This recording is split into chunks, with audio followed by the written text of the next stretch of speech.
Morayo Adeniyi believed in love the way some people believed in God, without doubt, without fear, without limits. She was 27, intelligent, soft-spoken, and deeply loyal. Morayo worked as a customer relations officer in a private logistics company along Ring Road. Her days were long, filled with phone calls, complaints, and forced smiles, but she never complained. She believed patience was a virtue, especially for women like her who were raised to endure. Morayo grew up in a modest Christian home. Her late mother taught her that a good woman builds her home with love and sacrifice. Her father, a retired civil servant, always warned her to choose wisely. But Morayo believed love itself would teach her wisdom. She was wrong. She met Daniel Cole on a rainy Thursday evening. The rain had trapped her under a leaking umbrella outside a supermarket. Daniel appeared like a gentleman from a romance novel, tall, well-dressed, confident, with a calm voice that cut through the noise of traffic. "Looks like we're both prisoners of this rain," he said with a smile. They laughed. He offered to walk her to the bus stop. That short walk changed her life forever. Daniel was 32, a freelance tech consultant who spoke with certainty and charm. He listened intensely, asked questions that made Morayo feel seen, and talked about ambition, purpose, and destiny. He said things like, "I don't believe in coincidences," and "when I commit fully." Within weeks, Daniel became the center of Morayo's world. At first, the love felt magical. Daniel called every morning. He prayed with her. He spoke about marriage early, not as pressure, but as promise. He told her she was different from other women, that she was pure, wife material, and rare. Morayo ignored the small discomforts. When he frowned at her male colleagues, when he asked her to stop posting pictures online, when he insisted on knowing her location at all times. He just loves deeply, she told herself. Soon, love became supervision. Daniel criticized her friends, calling them distractions. He disliked her cousin Funke, saying she was too outspoken and a bad influence. Slowly, Morayo began cancelling plans, choosing Daniel over everyone else. He framed control as care. "If anything happens to you, I won't forgive myself," he would say. When Morayo got promoted at work, instead of celebrating, Daniel became distant. "Success changes women," he warned. "Don't let money enter your head." Still, she loved him. She paid for dinners when his contracts delayed. She loaned him money. She defended him when friends expressed concern. She prayed harder, believing love required sacrifice. Then came the first slap. It happened after a misunderstanding. Daniel accused her of flirting with a colleague at a work event. Morayo laughed nervously, thinking he was joking. He wasn't. The slap was quick, shocking, silent. Daniel cried immediately afterwards. He knelt, begged, blamed stress, promised it would never happen again. Morayo forgave him. Because she loved him too much. What Morayo did not know was that love, when mixed with obsession, insecurity, and control, becomes something darker, something dangerous, something criminal. And this was only the beginning. Morayo did not tell anyone about the slap. Not her father, not her friends, not even God, at least not honestly. She told herself it was a mistake, a one-time thing, an accident caused by stress. Daniel was going through a phase, he said. Work pressure, financial strain, emotional overload. And Morayo, trained by love and culture to endure, accepted that explanation like medicine. For weeks after, Daniel became unusually gentle. He sent flowers to her office. He called more often. He spoke about marriage early, not as pressure, but as promise. He told her she was different from other women, that she was pure, wife material, and rare. Morayo ignored these small discomforts. When he frowned at her male colleagues, when he asked her to stop posting pictures online, when he insisted on knowing her location at all times. He just loves deeply, she told herself. Soon, love became supervision. Daniel criticized her friends, calling them distractions. He disliked her cousin Funke, saying she was too outspoken and a bad influence. Slowly, Morayo began cancelling plans, choosing Daniel over everyone else. He framed control as care. If anything happens to you, I won't forgive myself, he would say. When Morayo got promoted at work, instead of celebrating, Daniel became distant. Success changes women, he warned. Don't let money enter your head.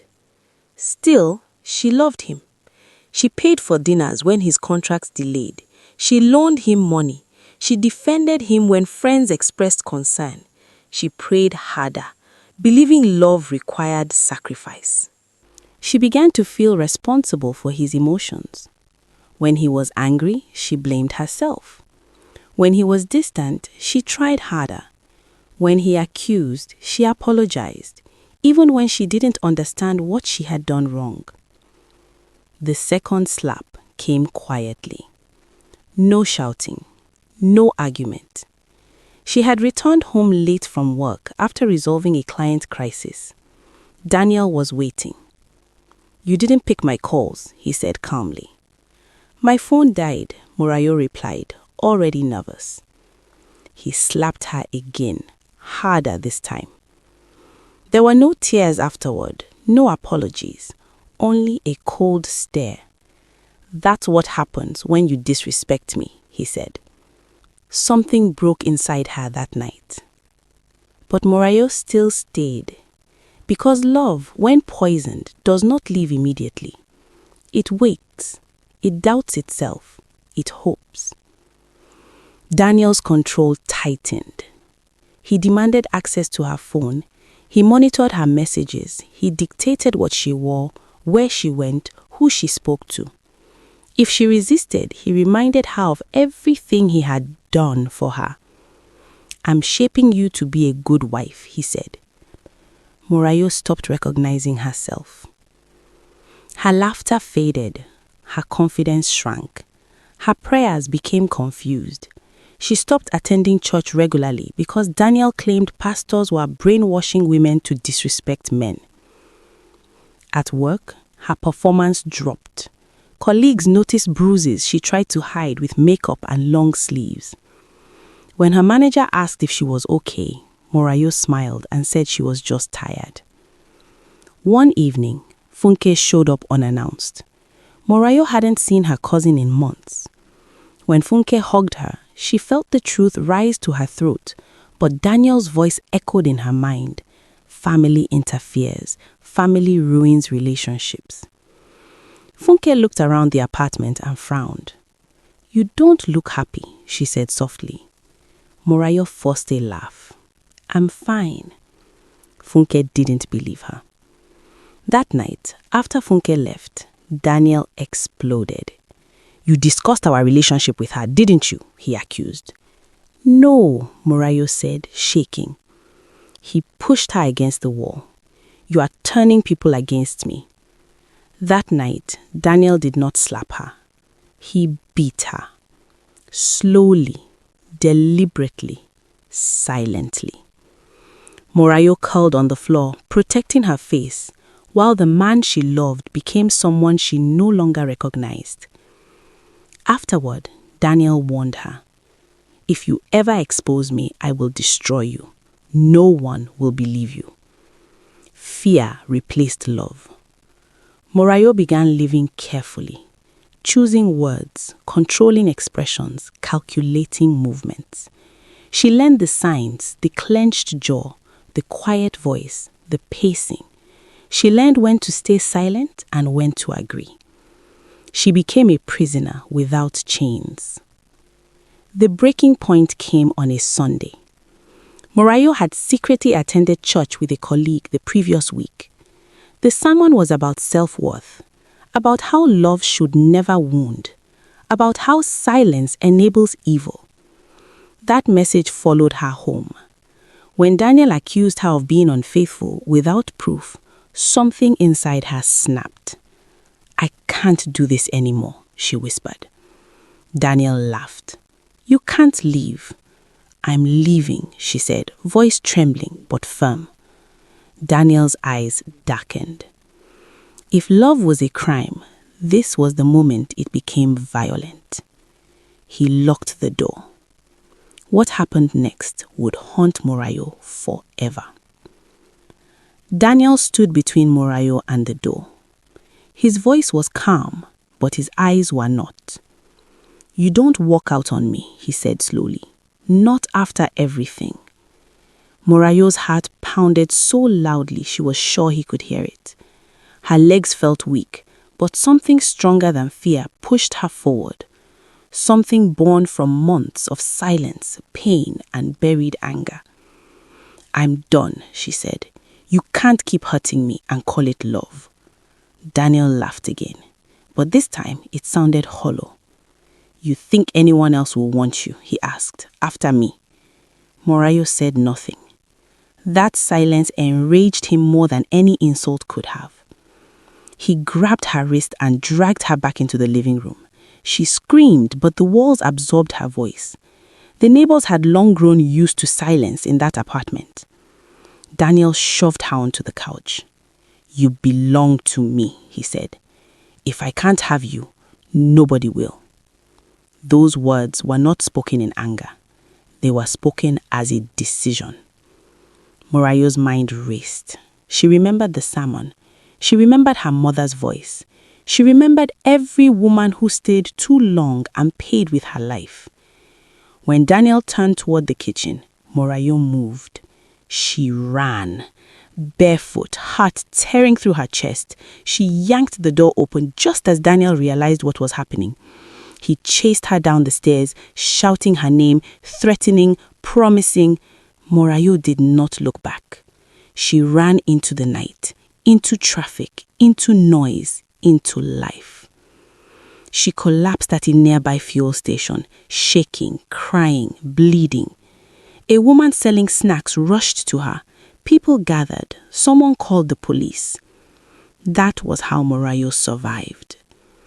Daniel was arrested that night, but survival did not bring peace. The days that followed were worse than the beating. Daniel denied everything. He told the police Morayo was unstable, that she was jealous, that she attacked him first, that her injuries were self-inflicted. Some officers believed him. Domestic issues, one muttered. Why did she stay so long? Another asked. Morayo felt shame burn deeper than her wounds. She moved back to her father's house, thinner, quieter, haunted. Her father cried when he saw the scars. He blamed himself for not protecting her enough. The case dragged. Daniel was released on bail. That was when the threats began. Anonymous messages, unknown numbers, voices whispering in the dark. You ruined my life. You'll pay. You think you're free.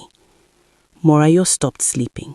She jumped at every sound. She avoided public places. She felt watched. Love had not only hurt her, it had haunted her.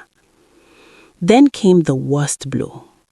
Daniel showed up at her workplace. Calm, smiling, respectable. He told her colleagues she was mentally unstable, obsessed, violent. He filed a counter-complaint. Her office placed her on temporary leave pending investigation. In 1 week, Morayo lost her relationship, her peace, and her job. She considered giving up. One night, sitting alone in her room, she held her phone and searched for Daniel's number. Part of her wanted to apologize, just to make it stop. That was when Funke intervened. Funke had not given up on her. She connected Morayo with a women's support organization. They documented her injuries. They helped her file a proper case. They connected her with a lawyer who listened without judgment. For the first time, Morayo felt believed. The court process was brutal. Daniel's lawyer painted him as a misunderstood lover. Morayo was portrayed as emotional, dramatic, unstable. Her past messages, where she begged Daniel to stay, apologized, pleaded, were used against her. "You said you loved him," the lawyer said. "Yes," Morayo replied. "Then why are you calling him a criminal now?" Her voice shook as she answered, "Because love does not bruise, love does not threaten, love does not imprison." The courtroom went quiet. Daniel stared at her, shocked. He had underestimated her. The verdict did not come quickly, but truth has weight. Daniel was found guilty of assault and unlawful confinement. He received a prison sentence, not as long as Morayo wished, but long enough to mark him. When the judge read the ruling, Morayo did not smile. She cried. Not because she won, but because she survived. Months passed. Healing was not instant. She battled nightmares. Trust felt foreign. Love felt dangerous. But slowly she rebuilt. She returned to work, this time with stronger boundaries.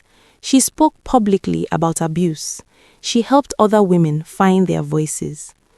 One evening, as she stood before a group of young women, Morayo said, "Love is not a crime, but when love steals your voice, your freedom, your safety, it stops being love." Somewhere behind prison walls, Daniel learned too late that control is not devotion and obsession is not affection. And Morayo learned the hardest lesson of all. Loving someone too much should never cost you your life. Morayo thought that once Daniel was sentenced, peace would return. She was wrong. Freedom did not arrive with the verdict. It arrived slowly, painfully, in fragments. There were days she woke up calm, only to break down at the sound of a raised male voice on the street. There were nights she dreamed she was still locked in that apartment, still running, still screaming without sound. Trauma, she learned, does not obey court judgments. But Morayo refused to let pain be the last word of her story. She began therapy, something she once believed was only for broken people. She discovered that healing was not weakness, it was work, hard work, work that required facing memories she wanted to bury. She learned to forgive herself, for staying, for believing lies, for loving deeply. That forgiveness was harder than forgiving Daniel. Her father watched her closely, often in silence. One evening, he said something that stayed with her forever. "My daughter, endurance is not the same as wisdom. Your mother endured because she had peace. You endured because you were afraid." Morayo cried that night, not from pain, but from clarity. Months later, she accepted a role with a non-profit organization focused on domestic abuse awareness across southwest Nigeria. She traveled to towns and cities, telling her story, not with bitterness, but with truth. She did not mention Daniel's name. She didn't need to. Women recognized the signs in her words. Men shifted uncomfortably in their seats. Some people accused her of exaggeration, of spoiling men's image.